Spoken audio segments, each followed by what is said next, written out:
Vamos en vivo al Ministerio de Economía de la Nación. Allí se encuentra su titular, también el secretario de Legal y Técnica y de la Procuración del Tesoro. Están dando detalles acerca de los alcances, los anuncios de la Presidenta de la Nación respecto del proyecto de ley para la erradicación del pago a los bonistas en la República Argentina. Bonistas de partes de los servicios de la deuda argentina por la envergadura de esta dificultad. Razonable, y tal marca la ley, que sea la Constitución, ¿no? Que sea el propio Congreso de la Nación quien tenga en consideración esta solución que estamos planteando al problema, y por tanto en los próximos días concurriremos al Parlamento también a conversar con los legisladores y dar las explicaciones del caso. Repito el nombre de la ley simplemente porque hoy en camino hacia aquí escuchaba algunas entrevistas periodísticas donde había alguna confusión acerca del principal propósito de la ley que estamos presentando, de este proyecto. Es una ley de pago soberano local de la deuda exterior de la República Argentina. O sea, básicamente a lo que remite como punto central es a una cadena o a un modo de pago local ante las dificultades que nos está presentando el sistema judicial para el cobro en la Plaza de Nueva York. Así que ese es el punto central.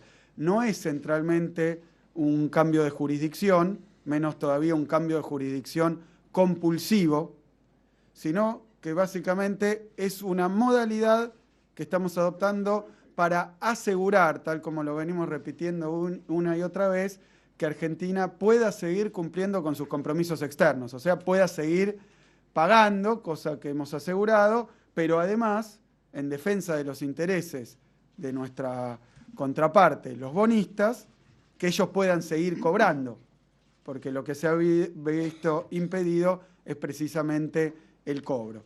Voy a hacer algunas referencias acerca de, sin repetir lo que ha dicho muy claramente la Presidenta, pero me permito, porque hemos sido lejos de lo que también escuchaba hoy, una improvisación, una cortina de humo, ya la verdad que me complace decirles que el texto que presenta la ley, es decir, el mensaje de la ley, los fundamentos de la ley, han sido elaborados con muchísimo esmero y con muchísimo afán de que sean explicativos de la totalidad de los antecedentes históricos, económicos, financieros, que conducen a este punto al que hemos llegado en los litigios de Nueva York, y con lo que vendría a ser simplemente la continuidad de un trabajo que ha llevado adelante primero el gobierno de Néstor Kirchner y después de Cristina Fernández de Kirchner, de arreglar, de componer, de enmendar las enormes dificultades, el verdadero incendio financiero que dejó el default de 2001. O sea que vale la pena repetirlo una y otra vez para que todo el mundo lo tenga claro. Los bonos de los fondos buitres, de Elliott, de NML, de Aurelius, todos esos bonos son bonos emitidos bajo un acuerdo del 94. O sea, son bonos de la convertibilidad. Son bonos que después, algunos de ellos, entran al megacanje. Es decir, que son todos problemas heredados de los 90, todos problemas heredados de la fase neoliberal, que tanto le ha costado al pueblo argentino en términos de ocupación, de pérdida de trabajo, de industria, y que su máxima expresión fue precisamente la crisis de 2001, que por un lado puso en evidencia la catástrofe, la tragedia social que había atrás de las políticas neoliberales, donde el crecimiento era crecimiento para pocos, donde eran sectores de servicios, financieros, donde nada tenía que ver con el modelo productivo, el modelo de crecimiento con inclusión social que se viene implementando desde 2003. Pero no solo implementando por los resultados que ha tenido en sí mismo la batería de políticas económicas que se llevaron adelante, sino además por los enormes esfuerzos de ir cerrando, de ir cosiendo esas heridas que dejó abierta el neoliberalismo. Entre ellos una herida supurante, sangrante, como eran todos los compromisos externos incumplidos en base al default de 2001. Incumplidos e incumplibles. Permítanme recordar esto porque también es una gran confusión con respecto a lo que estamos discutiendo. No estoy hablando de la opinión de uno, de otro, estoy hablando de lo que estamos discutiendo. ¿Qué ocurrió? Cuando llega el 2001, estalla por los aires un modelo de sobreendeudamiento de la Argentina que venía llevándose con prisa y sin pausa desde el año 1976. Lo hemos dicho una y otra vez, el endeudamiento externo no es malo en sí, porque el endeudamiento externo, el endeudamiento interno, el crédito es una de las condiciones de funcionamiento de las empresas y de los estados. Pero el crédito tiene como condición que uno lo aplique a fines que estén relacionados a las posibilidades ulteriores de pagar esas obligaciones que se contraen. Es decir, que el crédito, por ejemplo, aplicado a hacer una represa, que va a servir al país para producir más, para ahorrar energía, para tener capacidad industrial, para tener mejor estándar de vida, ese crédito es un crédito que puede ser interno o externo. Ahora, los créditos que tomó el país desde 1976 en adelante fueron créditos usados para la timba, fueron créditos usados para la fuga de capitales y fueron créditos utilizados por su propia lógica para pagar créditos. Es decir, que Argentina contraía deuda no para hacer un túnel, para hacer un puente, para hacer una fábrica, para hacer una represa, para hacer un puerto. Contraía deuda para pagar los servicios de la deuda externa. Es decir, que toda la lógica del endeudamiento era endeudarse para pagar la propia deuda. Y eso generaba lo que ayer la presidenta denominó bola de nieve, porque obviamente el problema era que la dinámica, la lógica, la evolución del interés compuesto de esa deuda externa hacía que fuera impagable. Y eso es lo que explota en 2001. Eso es lo que explota. Una deuda que había llegado a dimensiones siderales. Y que como eran siderales, y este es otro punto central con respecto a la cuestión de la deuda, como esa deuda era claramente impagable, cada vez que había que honrar los intereses de la deuda, había que ir a pedir de nuevo un crédito. Y ese crédito te lo daban en condiciones cada vez peores. Entonces Argentina no solo no podía pagar su deuda, sino que cada vez la podía pagar en menor medida. Porque para prestarle de nuevo, para pagar intereses de una deuda que después no se iba a poder pagar, cobraban intereses multimillonarios, siderales, tasas del 15%, tasas que no existían en el resto del mundo. Y ahí venían algunos prestamistas del sistema financiero internacional a prestarle a Argentina tasas altísimas. ¿Por qué esas tasas eran tan altas? Hablo durante toda la convertibilidad, el propio megacanje, blindaje, esas tasas imposibles. ¿Por qué eran tan altas? Justamente porque había un riesgo fuerte de que Argentina cayera en un impago. Eso es lo que se conoce como riesgo moral.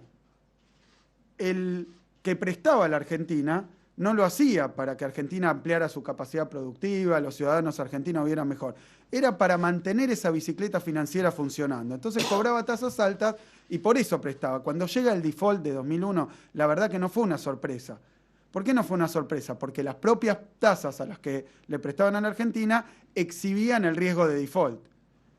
Entonces, cuando se acabó ese festival de bonos, muchísimos de los acreedores lo que hicieron es decir, bueno, listo, se acabó la fiesta, cobré intereses muy altos, ahora me tengo que someter a una reestructuración. ¿Qué es una reestructuración? Después de que estalló 2001, a partir de 2003, muy intensamente en 2004 y finalmente en 2005, Néstor Kirchner, el gobierno de Néstor Kirchner, sus funcionarios, recorrieron el mundo charlando con estos bonistas bajo la comprensión de que esa deuda en la magnitud y con las condiciones de 2001 era impagable. Difícil hubiera sido que en 2005 todos los arreglos que se hubieran hecho de volver a pagar la misma deuda por la misma cantidad, en las mismas condiciones, en los mismos plazos, con el mismo interés, cuando nos prestaban un año. Eso sin considerar que todos los préstamos de la convertibilidad y todos los préstamos del neoliberalismo eran préstamos a tasas siderales mucho más altas que prestarle a un país que no tenía estas dificultades. Por eso era una verdadera asociación ilícita entre los que tomaban la deuda, entre los que prestaban, entre los que ganaban esas tasas millonarias, y había también actores internacionales. Porque como la deuda era imposible de pagar, venían acá delegaciones disfrazados de funcionarios de organismos internacionales a defender los intereses del sector financiero internacional. A decir, bueno, ahora te viene un vencimiento, ¿qué tenés que hacer? Recortar las jubilaciones, recortar el gasto público, recortar las prestaciones de salud, recortar las prestaciones de educación, recortar todos los gastos. ¿Para qué? Con el único objetivo de pagar la deuda. A punto tal, y quiero que recuerden los argentinos, que del presupuesto nacional, el 20% había que usarlo para pagar los intereses de deuda. Y así todo no alcanzaba. Entonces había que ir a buscar un nuevo crédito. Y el crédito venía con condicionamiento. Nos cansamos de esto. Por lo menos buena parte de los argentinos. Creo yo que la mayoría de los argentinos. Algunos no se cansaron. Porque hoy en día están cacareando para volver a ese modelo. Para que eso vuelva a pasar. Cuando nos dicen, no, hay que pagar la sentencia judicial del juez Griesa tal como está, sin chistar, porque es un tribunal norteamericano, entonces siempre deberá tener razón el tribunal norteamericano, no tiene que tener en consideración ninguna cuestión más que sus propias sentencias. Lo que nosotros respondemos es justamente, en 2005 reestructuramos la deuda. Esa deuda de 2001, esa bola enorme de nieve, la derretimos bajo el liderazgo de Néstor Kirchner, y de esa bola quedó un 35%, quedó un tercio. Eso es lo que Argentina empezó a pagar a partir de 2005. Y uno dice, qué desproporción, qué locura, Argentina no paga. Al revés, esa reducción y esa extensión de plazo, porque los títulos que se emitieron vencen en 2033, en 2038, pero además esa bola de nieve se convirtió en una bolita manejable por nuestro presupuesto. Esa fue la reestructuración de deuda. ¿Y por qué? ¿Y qué es lo que recibimos del otro lado? Aceptación. Les dijimos, podemos pagar el 33% de eso, y lo vamos a hacer en cómodas cuotas, pero no porque seamos díscolos, porque no seamos pagadores, simplemente porque si de nuevo volvemos a tener esa bola de nieve, no la vamos a poder pagar.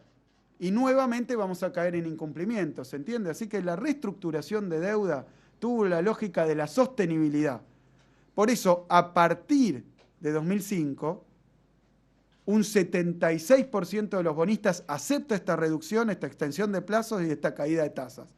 Y luego en 2010 se abre de nuevo el canje y llegan a totalizar 92,4% de todos los acreedores. Me animo a decir, todos. Cuando uno dice, hago una propuesta donde hay miles y miles de personas, chiquitos, grandes, y la acepta el 92,4%, es porque es razonable, es porque se discutió, porque se negoció y porque se puede pagar. Eso es lo que demostró la Argentina. Una reestructuración de deuda masiva, unánime prácticamente y completamente exitosa. ¿Qué es lo que dice el fallo del juez Griesa? Es, me permito la metáfora, la multiplicación de los panes, pero al revés. Es la multiplicación de la deuda. Lo que nos dice el juez Griesa es, ustedes deben pagarle a los acreedores de 2001 que no entraron al canje, y no son acreedores de 2001 que no entraron al canje, son tipos que compraron después la deuda para hacer juicios, a eso le tienen que pagar en las mismas condiciones impagables de 2001. Porque eso es lo que dice el fallo, ese paripazo, esa locura, verdadera locura financiera, locura política, que están tratando de hacer pasar y de traficar como si fuera lógico, es que esa bola de nieve impagable tiene que volver a tener su dimensión. ¿Cómo volvería a tener su dimensión? Porque el juez Griesa, en clarísimo beneficio de un 1% que no entró al canje, pero no entró al canje no directamente, nunca quiso entrar porque son buitres. ¿Qué hacen los buitres? Van y compran la deuda después del primer canje, compran unos títulos que no habían entrado al canje por error, por distracción, cuando todavía no se había abierto el segundo canje, y con eso empiezan a buscar un juez propenso a hacer sentencias extravagantes, como este juez Griesa. Que lo que le dice, primero es, embárguese tal cosa, embárguese tal otra, y empiezan a acosar judicialmente a la Argentina. Y finalmente consiguen este fallo que hace que esa bolita de nieve, esa pelota de fútbol con la que se puede pagar la deuda, se puede trabajar, Argentina puede seguir creciendo y distribuyendo, vuelva a convertirse, y esa es la principal intención, en esa enorme bola de nieve que ponía al país de rodillas ante los intereses extranjeros, que obligaba a acordar con el sector financiero como si fueran los amos y señores de la Argentina, que te decían, este renglón del gasto no me gusta, 500.000 nuevos jubilados no puede ser, porque tenés el próximo pago y si no, no te refinancio la deuda externa. Y no estoy haciendo un cuento. Fue así, año tras año, durante 30 años. Lo único que pasaba es que había que ir a pedirle, por favor, a los organismos financieros y al sistema financiero internacional que nos prestaran, no para hacer una nueva central nuclear, no para crecer, sino para poder pagar lo que ya era impagable. Y el fallo del juez Griesa dice, por los bonos que presentan los fondos buitres, páguese el 100%, más intereses, más punitorios. Es la bola de nieve de 2001, que la quieren volver a construir. ¿Y por qué decimos que ese fallo es imposible en su cumplimiento? Porque estos señores compraron bonos por 50 millones de dólares. Y el juez Griesa ahora le dice a Argentina que hay que pagar ya. Y cuando digo ya, para que todos los que hablan, no, hay que hacerle caso al juez Griesa. Lo que dice el juez Griesa es, ustedes no pueden pagarle al 92,4% si no le pagan al contado, en efectivo, inmediatamente a estos señores que pagaron 50 millones de dólares, 800 millones de dólares, ya, la bola de nieve. Y al lado de estos, que son los de MNL, que compraron por 50 millones de dólares, y el juez Griesa le reconoce 1.600% de ganancia al cobrar 800, al lado hay otros más, ya con Griesa. O sea que ya son 1.600 millones de dólares. Y en la cola, para cobrar al contado y en efectivo, a condición de que el juez Griesa retiene el cobro del otro 92%, que los tiene como rehenes, sí, como rehenes, que hacen extorsión para que le paguemos todo, para que paguemos esa bola de nieve, como nunca antes extorsionó al país con su deuda externa, ni siquiera en la época neoliberal. Porque acá no hay nada, no hay plazo, no hay tasa, no hay nada. Es todo el contado en efectivo, eso ha dicho la sentencia del juez Griesa. Y no se puede, es imposible, porque si pagamos esos 1.600 millones de dólares, todos esos que quieren pagar, paguen esos 1.600 millones de dólares y atrás de eso vienen 15.000, ya en contado y en efectivo. Y después de los 15.000, todos los bonistas que aceptaron entrar al canje con una reducción del 33% tienen obviamente derecho a reclamar lo mismo que le pagamos a este 1%.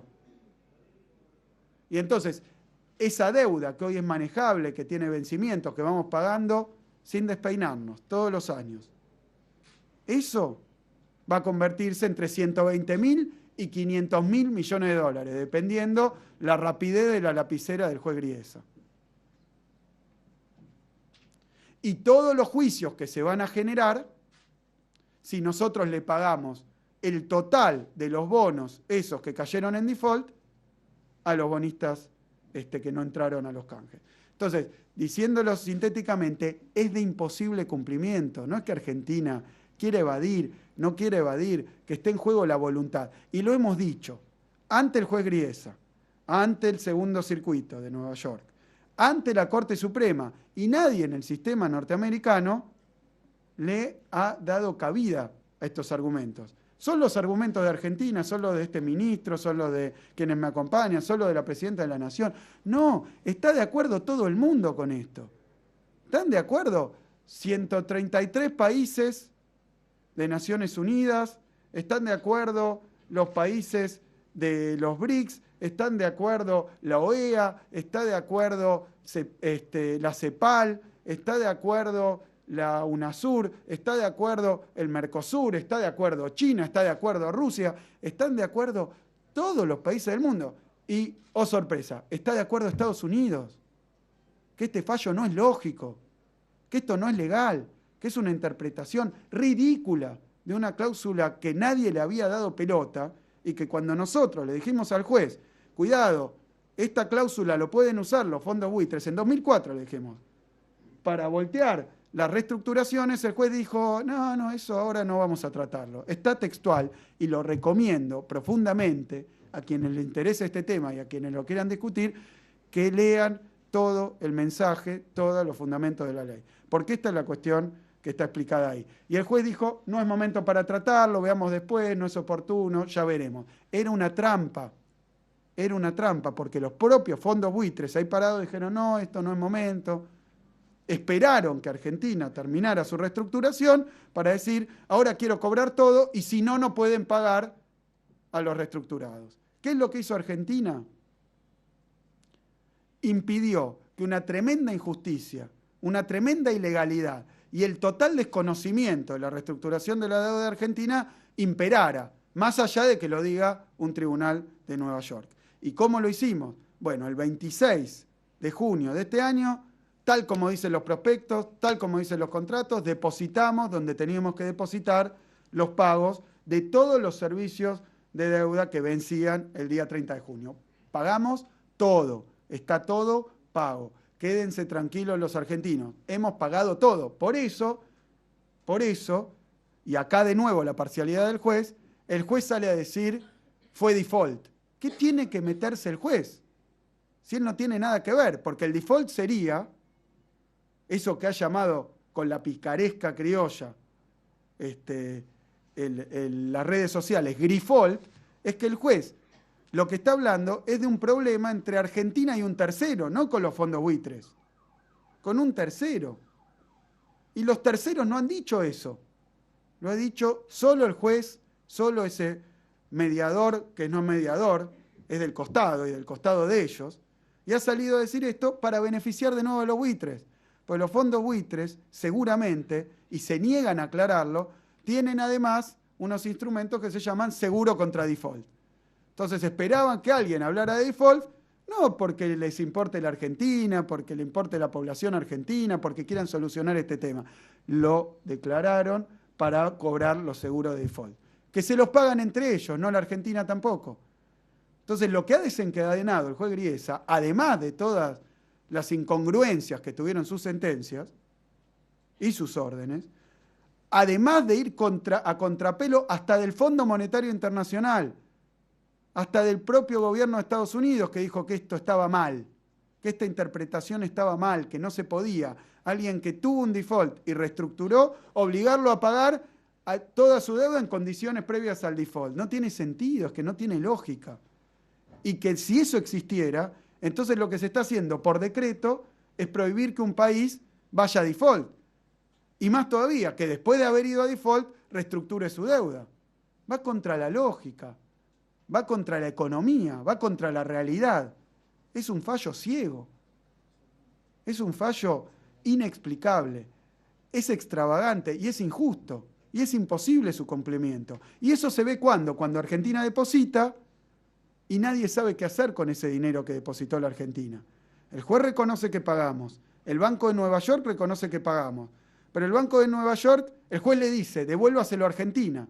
Y el Banco de Nueva York dice la cruda verdad, no puedo devolvérselo a Argentina porque esta plata no es de Argentina, es de los bonistas del canje.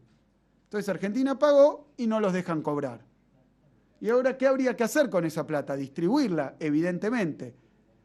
Más todavía, con otro agravante, ahí hay plata correspondiente a bonos que se rigen por ley Nueva York, pero también a bonos que se rigen por ley Londres, ley Gales, ley europea, que no tienen nada que ver con esta interpretación insólita del juez Griesa en la jurisdicción Nueva York. Ahora se ha tomado la atribución de impedir aparentemente los pagos de deuda en todos lados. Este es un poco el cuadro, ya lo conocíamos. ¿Qué problema tenemos en adelante? Que el juez Griesa, en lugar de resolver y permitir el pago y que procedan los pagos y aislar la cuestión de los fondos buitres y no favorecerlos y no darles lugar para que extorsivamente, una extorsión que ya no ejercen directamente sobre nosotros, sino sobre los bonistas que sí pueden cobrar, a los que no los dejan cobrar, que los han tomado de rehenes. Entonces, en lugar de hacer esto, deje pagar. Pero no sabemos qué va a hacer Griesa, porque no ha resuelto. Una y otra vez no ha resuelto, como para obligar a la Argentina a que pague los 1.600 millones de dólares a los fondos buitres. Y quiero decir algo en torno a la llamada negociación, porque yo estuve en esa mesa. Y esa no es una mesa de negociación. No es una mesa de negociación, porque los buitres no negocian. Y no negocian por las condiciones que le generó Griesa. Acá está la gran contradicción. Porque Griesa lo que dijo es, ustedes tienen el derecho de cobrar todo en efectivo y todo junto. Y además, si no les pagan a ustedes, los otros no cobran. Entonces, ¿por qué irían a negociar? Y que no quieren negociar no es algo que solo ha aprobado la buena voluntad del gobierno argentino, que se ha sentado con ellos a ver si entendían la situación y al menos daban una suspensión para que después en enero, nada de nada. Solo cobrar, cobrar y cobrar. $1 arriba de otro hasta alcanzar el 1.600% de ganancia. Esa es la única respuesta que tienen. Y eso no se llama, ni acá, ni en ningún lugar del mundo, negociar.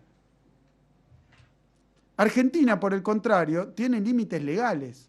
Y eso es lo que hemos expresado. Pero después fueron otros que no tienen límites legales y sí sufren los perjuicios de la sentencia de Griesa.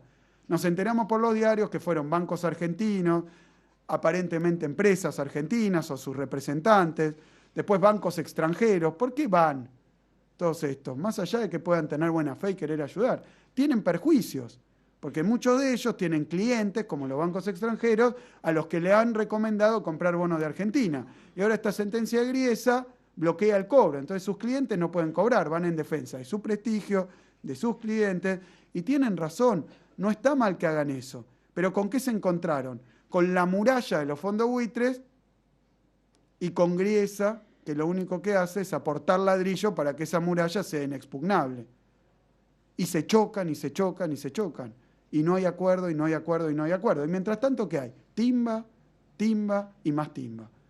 Porque los fondos buitres son justamente los especialistas en que cuando suben los títulos ganan, en cuando bajan los títulos ganan.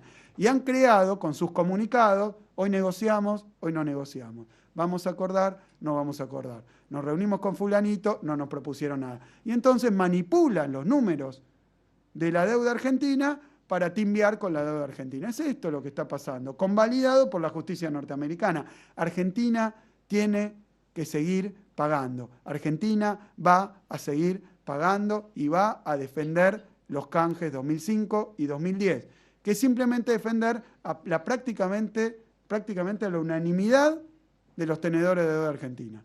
Y va a seguir pagando. ¿Qué problema tenemos? Nuestro canal de pago, el Banco de Nueva York, ha sido bloqueado, no en el pago, sino en el cobro. Y esto puede ocasionarle problemas a los bonistas de la Argentina, y entonces, según dicen nuestros contratos, porque eso es lo que venimos a hacer, a defender nuestros contratos, en la medida en que un fallo judicial que nadie se esperaba los pone en una situación de complicación, Argentina viene a resolver en los términos de sus contratos, en lo que acordó en los prospectos con los bonistas, para continuar honrando sus compromisos. Esa es la ley de pago soberano local que estamos presentándole al Congreso, que vamos a ir a defender al Congreso y que esperamos que apruebe el Congreso. ¿Para qué? Para que Argentina pueda pagar. Si el Banco de Nueva York atiende principalmente a lo que le dice Griesa, y Griesa le dice, páguele a tal, no le pague a tal, y todo esto está sujeto a la arbitrariedad absoluta, Argentina lo que presenta al Parlamento es la posibilidad, siempre y cuando que los bonistas, que es la otra cuestión que venimos a preservar, los derechos de los bonistas. También podrían presentarse los bonistas con una solución que arregle este problema. En ese caso, sea porque trabajan sobre el banco, sea porque el contrato les permite cambiar a otro fiduciario. Es decir, esta ley no es compulsiva, les permite, les da lugar a actuar a los bonistas también, que son los que no están cobrando. Entonces, lo que decimos es, vamos a pagar de esta manera, si es que antes no surge otra opción gatillada por los propios bonistas que tienen ese derecho. O sea, Argentina va a preservar su reestructuración, porque lo que no podemos permitir, porque no lo puede permitir la lógica, el sentido común, es que el 1% más especulativo del sector financiero, no argentino, internacional, ataque a la Argentina mediáticamente, a través del lobby, con solicitada financieramente y en la justicia, y entonces ponga en jaque esto que tan trabajosamente hemos hecho, que es regularizar, normalizar el desastre que dejó 2001. En esa tarea no vamos a cejar. Entonces es por eso que lo que damos es una alternativa de pago local. No es que llamamos a los bonistas, vengan a la Argentina, nadie se va a tener que tomar un avión. Si esto se instrumenta y mecanismos financieros, ustedes saben, hasta las cuentas de luz y gas se pueden pagar por internet. No es que vienen, vamos a tener una afluencia de turistas bonistas que vienen a cobrar. Obviamente, lo que estamos diciendo es si el Banco de Nueva York no cambia su actitud, y lo hemos intimado para que lo haga, si el juez Griesa no permite el cobro, y le hemos pedido que lo haga, ahora hay apelaciones, ni siquiera nuestras, del Citibank, hay apelaciones de los bonistas europeos en el segundo circuito para que permita el cobro. Si todo esto no prospera, nosotros tenemos un vencimiento el 30 de septiembre y ese vencimiento, de nuevo, Argentina va a pagar. Argentina no va al default y no puede ir al default porque la buena lógica, la buena economía, la buena contabilidad señala que si uno tiene un vencimiento de 200 millones de dólares en septiembre y tiene en la reserva 29.000 millones de dólares, no hay default, por definición. Por más que se ponga el mejor arquero del mundo, atajar todas las pelotas para que no lleguen al destino, pero no hay default. Es decir, que nosotros vamos a seguir pagando. Y esta es la forma de seguir honrando los compromisos, pero tiene un componente más y ahora lo va a explicar bien el secretario legal y técnico. No sé si bien, pero... Mejor. Porque remite al texto de la ley. Entonces, primera cuestión, vamos a asegurar el pago. ¿Cómo? Si el canal ese está obstruido en el cobro, buscaremos otro canal. El que mejor cumple el contrato, desde nuestro punto de vista, es el Banco de la Nación Argentina. Es el que mejor lo cumple, pero esto lo vamos a someter al Parlamento y habrá discusión en el Parlamento. Pero según todo lo que hemos estudiado, ese es el canal de pago seguro para que puedan cobrar los bonistas, sin ninguna dificultad. Es cuestión de certificar la propiedad de los bonos y a través de cuentas que pueden ser en el exterior y a través de un mecanismo de distribución puedan cobrar los bonistas lo que les corresponde, que va a ser nuevamente pagado. No vamos a repetir ese pago ya fue hecho. Vamos a pagar el próximo pago de otra manera si es que antes no se destraba el cobro. Lógicamente, porque nosotros no podemos vivir en vilo, dejar que la timba funcione, que nos condicione a todos, que no nos podamos ocupar de todos nosotros, seguir pensando en todo lo que resta hacer en la Argentina. Entonces, vamos a ocuparnos de eso y vamos a asegurar el cobro de todos los bonistas. En segundo lugar, si algún bonista juzga, y esto es voluntario, no es compulsivo, no vamos a obligar a nadie, no vamos a salir y escaparnos, evadir, nada. Lo único que vamos a decir es, si algún bonista considera que, dadas estas dificultades, la jurisdicción de Nueva York no es la mejor jurisdicción para que atienda los problemas que puedan surgir en adelante con sus bonos, puede concurrir y conseguir bonos ley argentina. Que como la vocación del país, la posibilidad del país, el deseo del país, la voluntad y los hechos muestran que Argentina va a seguir pagando su deuda en las condiciones fijadas por la reestructuración, vamos a asegurar que ellos puedan cobrar, pero no es fundamentalmente un cambio de legislación, es un cambio de sede de cobro. Eso es lo que estamos poniendo. ¿Y por qué lo hacemos? Porque es una facultad soberana de todo gobierno pagar su deuda. No le pueden impedir a un gobierno, por derecho internacional, pagar su deuda, así como tampoco lo pueden obligar, por la doctrina Drago, con la flota en el puerto, a pagar lo que no puede pagar. Pero menos todavía, lo pueden obligar a no pagar para que haga algo que está fuera de la lógica y que es de imposible cumplimiento. En tercer lugar, lo que tenemos que hacer, y explico la lógica económica, después vamos a hablar de los detalles jurídicos, pero en tercer lugar, lo que estamos haciendo es instrumentar el canje para el 7,6% de los bonistas que no entraron a los canjes anteriores. ¿Y por qué?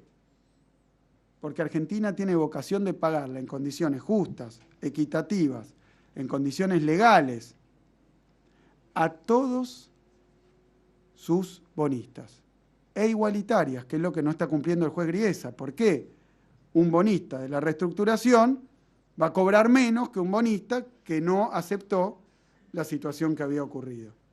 Entonces, lo otro que vamos a hacer es instrumentar ese canje. Los que tengan el 7,6%, y esto para que quede claro, para que vean la voluntad indomable que tenemos de respetar nuestros compromisos externos. Le vamos a pagar también al 7,6%. Pueden venir y canjear esos bonos el señor Singer. Puede venir y cambiar sus bonos, y si lo hace va a conseguir 300% de ganancia. ¿Es poco para el señor Singer? Sí, porque es buitre. Quiere el 1.600%. Por eso es poco. Pero puede venir, presentarse en mostrador y conseguir un 300% de ganancia. Nos hemos tomado el trabajo de hacer el cálculo. Eso es lo que ganaría si viene y realiza el canje. Y además, los intereses equivalentes a ese 7,6%, para que vean la voluntad de pago, los vamos a empezar a depositar. Para que vean que no es que hacemos esto, como dijeron algunos, porque no queremos pagarle ese 7,6. Le queremos pagar siempre y cuando sea en condiciones justas, equitativas, legales y sustentables. Entonces, eso es lo que estamos planteando desde el punto de vista económico en este proyecto de ley. Vamos a ir al Parlamento porque se nos acerca septiembre. En septiembre, sin ninguna ansiedad, sin ningún apuro, seguimos trabajando, por eso adjuntamos el expediente de todo lo que hemos actuado en esto, siempre con los mismos criterios, que es pagarle a los bonistas la reestructuración, e invitar a los demás a que razonablemente acepten las condiciones de la reestructuración. Vamos a seguir pagando. Ahora, al 100% de nuestros bonistas. Vamos a seguir pagando. Esperamos que el mundo financiero, esperamos que Estados Unidos, esperamos que el concierto de países ayude para que esta situación no se convierta en algo que además empiece a afectar todo el sistema financiero. Porque cualquier país que esté en dificultades y se vea en la necesidad de reestructurar su deuda, va a tener un buitre sobrevolando y tal vez un juez Griesa con esta misma vocación que le reconozca el pago del 100%. Entonces, anula la posibilidad económicamente necesaria de las reestructuraciones, así como las empresas. Nadie lo quiere, nadie lo busca, pero cada tanto quiebra, y la ley no puede por ley prohibir la quiebra, ni menos todavía que después de una quiebra se renegocien las deudas para que pueda seguir funcionando la empresa. De la misma manera necesitamos que el sistema financiero internacional, en lugar de poner sus fichas a los buitres, de ayudar a los especuladores, ayude a los países, ayude a los pueblos, ayude a las naciones razonablemente a que cuando tengan una dificultad puedan salir de ella. Nosotros lo habíamos hecho, nosotros lo estamos haciendo, nosotros lo vamos a seguir haciendo y no vamos a aceptar extorsiones, no vamos a aceptar que un sector, el más especulativo de todos, por más que sea apoyado por la justicia de un país que ahora no quiere ir a discutir esto en ningún otro tribunal que no sea el de Griesa, que es el que apoya a los buitres, no vamos a permitir que ningún otro país, ni su justicia, que forma parte obviamente del país, por más división de poderes que haya, forma parte internacionalmente de ese país, ponga en riesgo lo que los argentinos con esfuerzo hemos hecho y lo que los argentinos con potencial podemos seguir haciendo en base a un programa de crecimiento con inclusión social que ha tenido como uno de sus pilares y sus fundamentos precisamente el desendeudamiento, las reestructuraciones y la mejora en las condiciones externas para la República Argentina. Muchas gracias. Ahí está la palabra entonces del ministro de Economía, lo compartíamos en vivo con todo el país. Más detalles estaremos compartiendo con ustedes a partir de las 13, será junto al resto de las noticias en Visión 7. Los esperamos.